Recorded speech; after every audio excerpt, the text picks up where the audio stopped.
കേരളത്തിലെ UDFന്റെ ബാക്ക് ബോണായ മുസ്ലിം ലീഗിനെ എന്തുകൊണ്ട് വിധേയത്വത്തിൽ നിന്ന് കോൺഗ്രസ് നേരിടണം, വലിയ രീതിയിലുള്ള നിലപാട് സ്വീകരിച്ച് മുന്നോട്ട് പോകണം എന്നുള്ളതിന് ഒരു സംശയവും വേണ്ട. കോൺഗ്രസ് വിധേയമായി തന്നെ നിൽക്കണം മുസ്ലിം ലീഗിന് എന്നുള്ളതാണ്.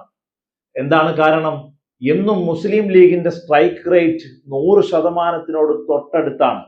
ഏതെല്ലാം രീതിയിലുള്ള ഭരണവിരുദ്ധ വികാരമോ ഏതെല്ലാം രീതിയിലുള്ള തിരിച്ചടികൾ UDF നേരിട്ടിട്ടുണ്ടോ അന്നെല്ലാം 100% ഉറപ്പിച്ച് നമുക്ക് എത്ര സീറ്റ് കിട്ടുമെന്ന് UDF ഒരു കസേരക്ക് ഒരു മേശയ്ക്ക് ചുറ്റുമിരുന്ന് കണക്ക് കൂട്ടിയാൽ ലീഗിന്റെ സ്ഥാനാർത്ഥികൾ നിൽക്കുന്നതിൽ മുഴുവനും ടിക്കിട്ട് അവർ ജയിക്കും, ബാക്കിയുള്ളതിൽ എവിടെയൊക്കെ നമുക്ക് കൺസേൺ ഉണ്ട് എന്നുള്ള ചിന്തയിലേക്ക് നിമിഷങ്ങൾ കൊണ്ട് ഏതൊരു നേതാവും കടന്നു പോകും എന്നുള്ളതാണ്.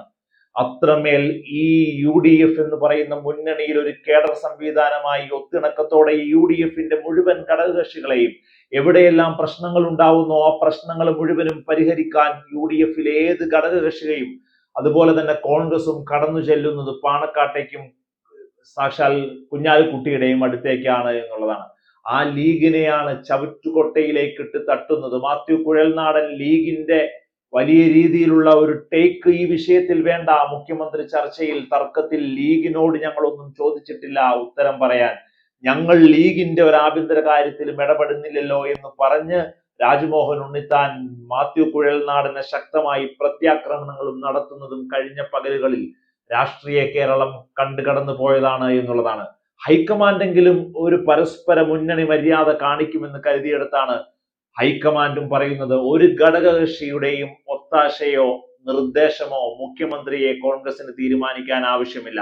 അനാവശ്യമായിട്ടുള്ള കീഴ്വഴക്കങ്ങൾ ഉണ്ടാക്കി വെക്കുന്നത് രാജ്യത്ത് ഏതൊരിടത്തും കോൺഗ്രസിന് ഘടകകക്ഷികളുടെ മുമ്പിൽ വാലാട്ടി നിൽക്കേണ്ടി വരുമെന്ന സാഹചര്യം ക്ഷണിച്ചു വരുത്തും. അതുകൊണ്ട് ലീഗ് മിണ്ടണ്ട ഈ വിഷയത്തിൽ എന്ന് ഹൈക്കമാൻഡ് കൂടി പറഞ്ഞെടുത്താണ് ഇന്ന് PMA സലാം ഏറ്റവും വലിയ പ്രതികരണവുമായി വന്നിരിക്കുന്നത്.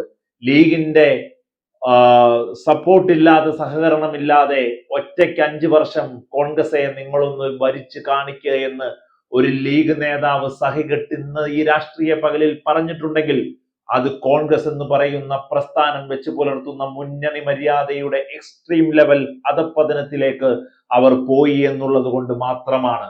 ലീഗിനെ ആക്രമിക്കുന്ന കോൺഗ്രസ് ചരിത്രത്തിൽ ഇന്ന് വരെ നമ്മൾ കേട്ടിട്ടില്ലാത്ത, ചരിത്രത്തിൽ വരാൻ പോകുന്ന ദിവസങ്ങളിൽ ഒരിക്കലും ഉണ്ടാകാൻ ഇടയില്ല എന്ന് രാഷ്ട്രീയ നിരീക്ഷകർ എന്നും കരുതി വെച്ചിരുന്ന ആ ഒരു കാര്യത്തിലേക്ക് കൂടി VD KC RC മുഖ്യമന്ത്രി ചർച്ച കടന്നു പോകുന്നു എന്നുള്ളതാണ്. ലീഗിനെ പോലും ഗെറ്റ് ഔട്ട് അടിച്ചുകൊണ്ട് അധികാരമോഹത്തിന് വേണ്ടി ആരെയെങ്കിലും തങ്ങൾ അനുകൂലിക്കുന്ന നേതാവിനെ എത്രയും പെട്ടെന്ന് ക്ലിഫ് ഹൗസിലേക്ക് കയറ്റണമെന്നുള്ള ഒറ്റ ആഗ്രഹത്തോടെ കോൺഗ്രസ് പ്രവർത്തിക്കുമ്പോൾ ഇല്ലാതാകുന്നത് മുന്നണി മര്യാദകളും നാളിതുവരെ കെട്ടിപ്പടുത്ത വലിയ UDF എന്ന് പറയുന്ന മുന്നണി പോലും പൊട്ടിത്തെറിച്ച് ശിഥിലമാകുന്നു എന്നുള്ളതാണ്.